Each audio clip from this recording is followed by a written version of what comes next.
Assalamualaikum warahmatullahi wabarakatuh. Apa kabar? Saya Aris Arif dari Forum News Network. Hari Jumat tanggal 15 Maret 2024 kemarin, Bung Rocky Gerung bersama aktivis Haris Azhar dan Fathia Maulidiyanti itu diundang oleh Persaudaraan Masyarakat atau Persaudaraan Warga Samin. Mereka sedang memperingati 117 tahun perjuangan Samin Soro Santiko. Ini tokoh warga Samin itu yang kemudian menjadikan mereka disebut sebagai warga Samin. Ini peringatannya dilaksanakan di Randu Blantung, Blora, Jawa Tengah. Forum ini cukup unik ya karena seperti kita ketahui kan masyarakat Samin ini sendiri kebanyakan tidak bisa berbahasa Indonesia. Mereka ini sehari-hari menggunakan bahasa Jawa Ngoko ya, atau bahasa Jawa Ngoko itu bahasa Jawa kasar yang apanya sifatnya juga terkesan sangat lugu, sederhana dan bersahaja. Tapi saya membaca sebuah penelitian katanya sekarang sudah mulai ada pergeseran penggunaan bahasa dari warga Samin ini. Ada sebagian dari mereka yang sudah menggunakan kromo inggil. Tapi tentu jangan dibayangkan kromo inggilnya juga seperti orang Jawa yang lebih halus seperti orang Jogja atau Solo gitu. Ini memang masyarakat Samin ini simbol-simbolnya ini adalah simbol pemberontakan, perlawanan tapi secara kultural gitu.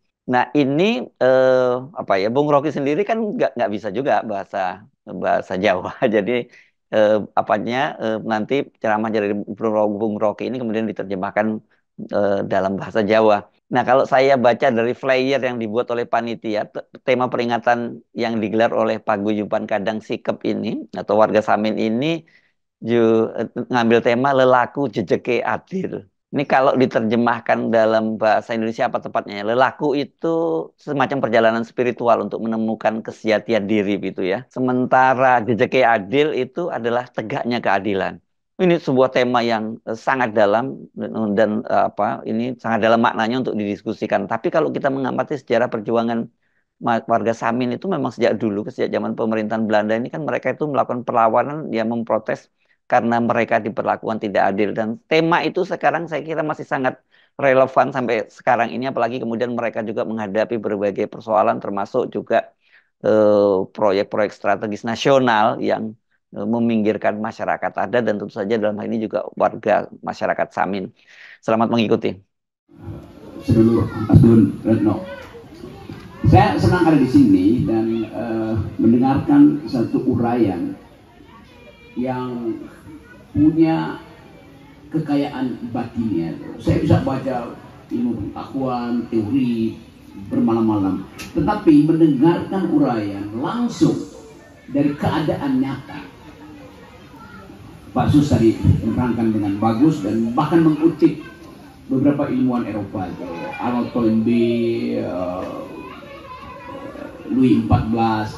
Kita mau mengingat bahwa hari ini apa yang diucapkan dari petilasan ini, dari pendopo ini sama dengan apa yang diucapkan 3.000 tahun yang lalu, 10.000 tahun yang lalu, 600.000 tahun yang lalu.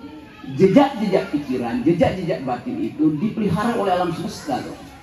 Saya misalnya, saya bukan orang Jawa, saya orang Manado. Tetapi saya menghirup bau tanah yang sama dengan teman-teman di sini di Samin loh. Bau tanahnya tidak berubah. Yang berubah adalah tanah yang berubah menjadi mall, berubah menjadi resort. Tanahnya berubah itu. Karena bau wangi dari kamar, bau wangi dari dapur segala macam. Tetapi yang disediakan oleh alam, yang kita terima adalah bau tanah yang sama. Sebagai makhluk alamiah, saya pasti akan menyatu kembali dengan tanah, jadi mineral. Demikian juga teman-teman di sini, demikian juga seluruh bumi. Nah, kita lagi bicara sebetulnya di abad ini kita bicara tentang nasib dari planet, nasib dari bumi, bukan sekedar nasib dari republik, bukan sekedar nasib dari Jawa Tengah, tapi nasib dari bumi. Nah, kesadaran itu muncul karena pengalaman yang kita sebut pengalaman eksistensial. Itu ada tulisan tadi ya, coba saya baca nih teman yang pakai jaket profane existence. Coba kita lihat itu tuh di pundaknya ada tulisan profane existence. Artinya eksistensi yang jujur, yang murni, yang mulia itu. Eksistensi yang diberikan oleh negara itu palsu. Tadi misalnya soal agama tuh. Agama itu ada kekhususan ini, kekhususan jadi kusuk dan dia jadi doa kalau betul-betul diucapkan dari batin, bukan melalui perantaraan negara. Semua hal yang disentuh oleh negara, dia menjadi racun bagi kehidupan. Sebetulnya kita tidak memerlukan negara, hanya demi kebutuhan administrasi kita perlu negara. Tapi lama-lama negara merasa dia mau ngatur administrasi hidup. Kan konyolnya begitu kan. Jadi saya mengerti bagaimana dari awal masyarakat Samin itu bukan sekedar memberontak, tapi menolak intervensi. Yang menganggap bahwa kebudayaan, kehidupan itu mesti diatur oleh sesuatu yang di luar kesepakatan. Tadi misalnya Mbak Samin memperoleh kesepakatan dari masyarakat untuk dijadikan sebagai apa tadi, panembahan atau sesepuh segala macam. Itu kebutuhan unik manusia, menginginkan ada yang mengatur, tetapi datangnya dari rasa keadilan. Seseorang yang dianggap sebagai pemimpin, dia datang karena ada rasa keadilan yang membutuhkan dia, bukan dia yang menciptakan rasa keadilan lewat BLT misalnya. Kan itu menipu sebetulnya kan. Kita tidak membutuhkan itu. Kita tidak membutuhkan makan siang gratis. Kita membutuhkan ada upacara-upacara yang bersifat batinia yang memungkinkan kita mengabdikan tubuh dan jiwa kita pada alam semesta. Kan itu pikiran dari Mbak Samin sebetulnya yang kita bayangkan. Apakah itu cuma ada di Indonesia? Tidak, di banyak negara, di Afrika, di Australia, bahkan di Amerika. Jejak-jejak pikiran asli itu kita pakai sebagai panduan kita untuk mengkritik keadaan, mengkritik modernitas, mengkritik politik segala macam. Satu waktu saya kasih contoh kecil. Satu waktu saya ada di Australia, bertemu dengan semacam komunitas yang mengasuh masyarakat asli Australia, namanya Aborigin gitu. Mereka cerita pada saya bahwa satu waktu pemerintah Australia, Pak Sus, ya, tahu. Pemerintah Australia, Aborigin, mengatasi kekurangan pemukiman dari masyarakat Aborigin, lalu dibuatkan bangunan rumah, Pak Sus. Ya, dia tahu. Okay. Setelah dikasih rumah, hari pertama orang Aborigin masih tinggal di dalam rumah, semacam rumah petak lah. Hari kedua datang negara, kontrolernya datang, semacam kepala dinas perumahan. Dia lihat orang Aborigin udah tidur di luar rumah, padahal dikasih rumah, dipaksa lagi masuk. Oke. Hari ketiga dia tidur di dalam rumah, tetapi mereka bongkar atapnya tuh. Lalu si kepala dinas bingung, dikasih rumah kenapa dibongkar atapnya? Karena bagi orang Aborigin, tidur lelap itu kalau langsung melihat langit, gak perlu ada atapnya. Jadi bayangkan misalnya keunikan kebudayaan, keyakinan bahwa hidup itu harus menyatu langsung dengan langit, tidak memerlukan atap yang disediakan oleh negara tuh. Nah itu juga yang kita lihat bahwa kehidupan kita di negeri ini, di Republik Indonesia ini, terlalu banyak yang mau diatur-atur oleh negara. Padahal negara itu mengatur kita dengan mengambil pajak kita. Jadi biarin aja kita tidak perlu dipajaki, kita hidup dengan kemampuan komunitas kita sendiri. Tapi itu dianggap melanggar hukum, karena hukum sudah dipastikan bahwa semua tanah harus didaftar, semua agama harus didaftar. Urusan apa negara dengan tanah yang dimiliki oleh alam itu? Kita tidak pernah memiliki tanah, kita dimiliki oleh tanah. Negara tidak punya tanah, negara dimiliki oleh tanah. Tiba-tiba ada tanah milik negara, dari mana ceritanya ada tanah milik negara tuh? Negara itu dimiliki oleh tanah. Kan itu intinya kan? Pak Jokowi kalau meninggal, statusnya sama dengan cacing di desa ini, kembali menjadi mineral, terurai oleh tanah itu. Saya dengan Pak Prabowo, dengan Ganjar segala macam, sama-sama dihidupi oleh tanah.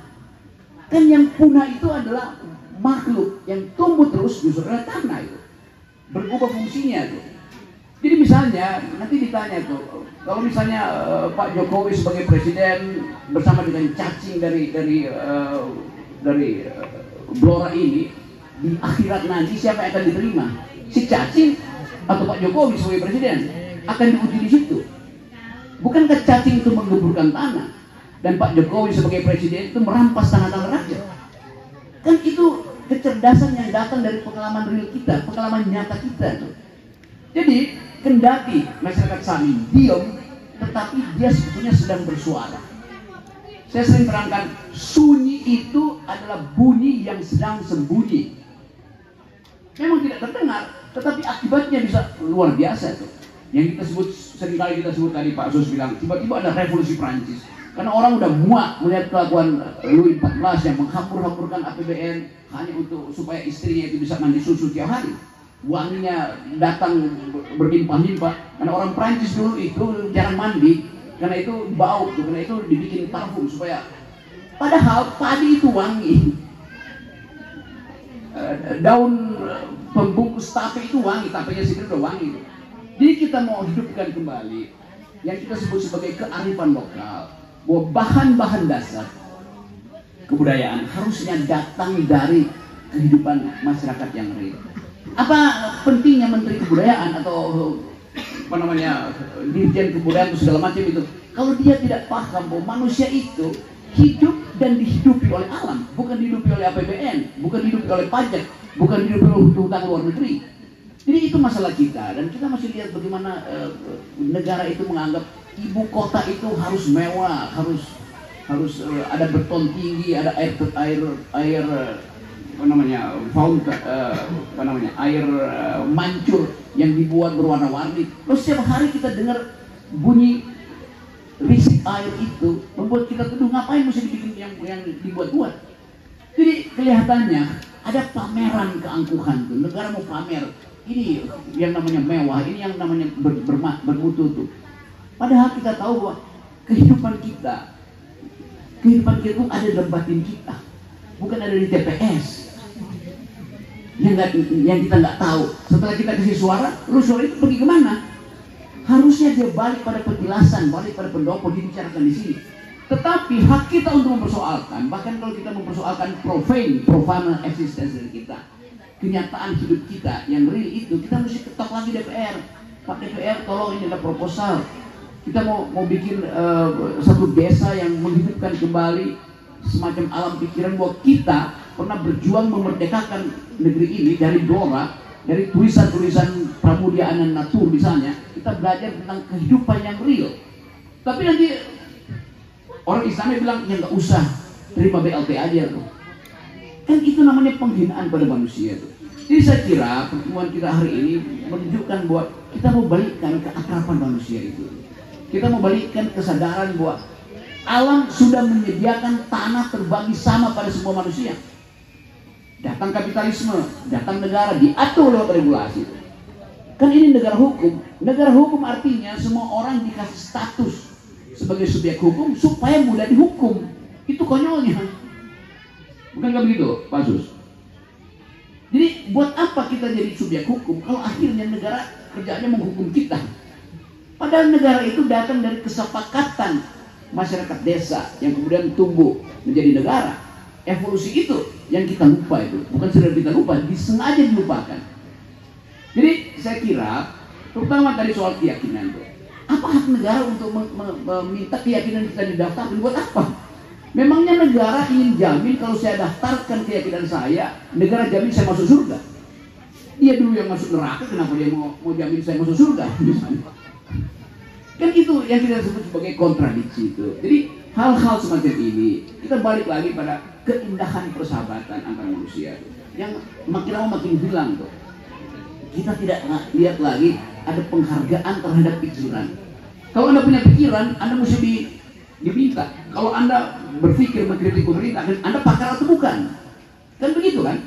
Kalau bukan pakar hukum, jangan bicara soal hukum. Kalau bukan pakar lingkungan, jangan bicara soal lingkungan. Bukan pakar politik, jangan bicara soal politik. Nah, Pak Sus ini bicara semua hal tuh. Politik, ekonomi, lingkungan, hukum. Karena dia tahu apa yang disebut sebagai pengetahuan. Dan dasarnya adalah pengalaman batinnya dihubungkan dengan kemampuan berpikir. Bukan ijazah yang menyatakan bahwa Anda berpengetahuan, bukan. Ijazah nggak diakui. Bahkan yang punya ijazah beli kok palsu, gimana coba? Jadi sebetulnya kita mau balik lagi pada apa yang didesain oleh alam itu sempurna, itu fit and proper, sesuai dengan apa yang dibutuhkan oleh manusia. Tidak mungkin alam semesta itu menganggap bahwa ini ada manusia yang dapat banyak tanah, yang ini nggak mungkin. Alam semesta selalu jujur. Jadi kecelakaan kecil di sebuah pohon misalnya itu akan menyebabkan pohon yang lain juga tertular. Kalau saya misalnya bicara, di mana ada sungai di sini?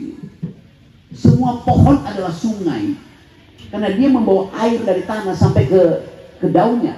Di dalam pohon ada sungai kecil, namanya kapiler tuh. Jadi semua pohon itu adalah sungai. Menebang pohon artinya merusak sungai. Kan itu filosofinya kan. Jadi kita mau ulangi kemanfaatan pertemuan ini untuk mengucapkan satu janji bahwa kita adalah makhluk yang dipelihara oleh bumi, bukan oleh negara.